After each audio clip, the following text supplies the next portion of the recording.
మరో breaking news చూస్తున్నాం. Nayeem case మళ్లీ తెరపైకొస్తోంది. గ్యాంగ్స్టర్ పేరు చెప్పి ఎవరెంత దోచుకున్నారు, ఎవరెవరు వాటాలు పంచుకున్నారనే వివరాలపై పోలీసులు ఆరా తీస్తున్నారు. నయీం డైరీలో ఉన్న వీఐపీల పేర్లపైన ఆరా తీస్తున్నారు.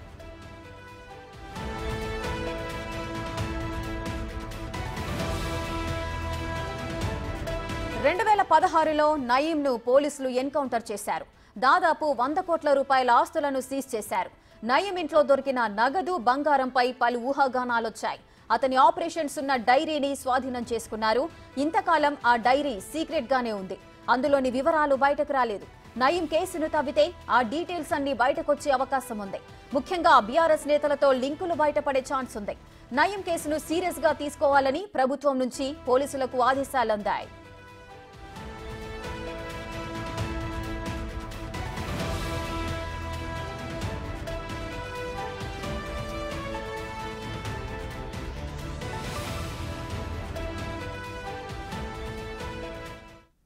మరింత సమాచారం మా ఇన్పుట్ ఎడిటర్ పవన్ లైవ్ లో అందిస్తారు.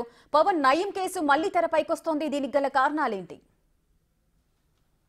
2016లో నయీం ఎన్కౌంటర్ షాద్నగర్లో జరిగింది. ఆ తర్వాత చోటు చేసుకున్న పరిణామాల నేపథ్యంలో ప్రత్యేకంగా నయీం కేసు దర్యాప్తుకు ఒక సిట్ను ఏర్పాటు చేశారు. ఐజీ నాగిరెడ్డిని ఆ సిట్ చీఫ్గా చేశారు. నయీంకి సంబంధించి మొత్తం 197 కేసులు పోలీసులు నమోదు చేశారు. నయీం అనుచరులను 125 మందిని అప్పటిలోనే అరెస్ట్ చేశారు.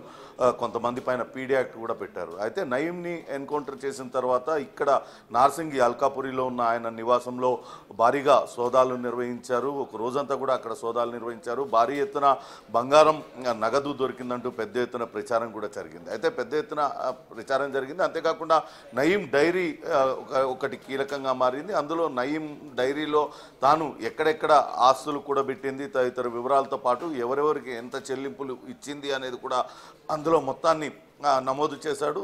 ఆ డైరీలో ఉన్న విషయాల ఆధారంగా గతంలో కొంతమంది పోలీసు అధికారుల పైన చర్యలు తీసుకోవడం జరిగింది. కానీ నయీంతో అత్యంత సన్నిహితంగా ఉన్న రాజకీయ నేతల ప్రమేయం పైన ఎటువంటి ప్రకటన కూడా పోలీసులు చేయలేదు.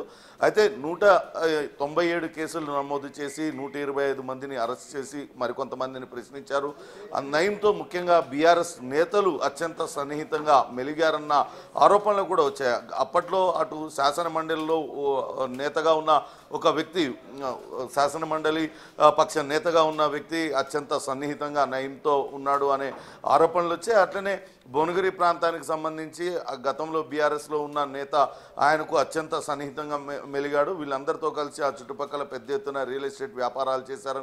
కొంతమందిని బెదిరించి ఆస్తులన్నింటినీ కూడా లాక్కున్నారనే ఆరోపణలు కూడా వచ్చాయి. దీనిపైన అటు విచారణ జరుగుతూ ఉంది. ఇప్పటిదాకా నయీం కేసుల విచారణలో 18 కేసుల్లో ఛార్జ్షీట్ కూడా దాఖలైంది. ఒక్కొక్కటిగా అటు ఆ నయీం కేసుల విచారణ అయితే జరుగుతుంది. అయితే నయీం కేసు విచారణలో తీవ్ర జాప్యం జరుగుతుందంటూ ఫోరం ఫర్ గుడ్ గవర్నెన్స్ అధ్యక్షుడు పద్మనాభరెడ్డి గతంలో అటు కోర్టులో ఒక పిటిషన్ కూడా దాఖలు చేశారు. వీలైనంత త్వరగా దీన్ని కేసు దర్యాప్తును ముగించాలి. ఎందుకంటే నయీం బాధితులు అనేక మంది ఉన్నారు.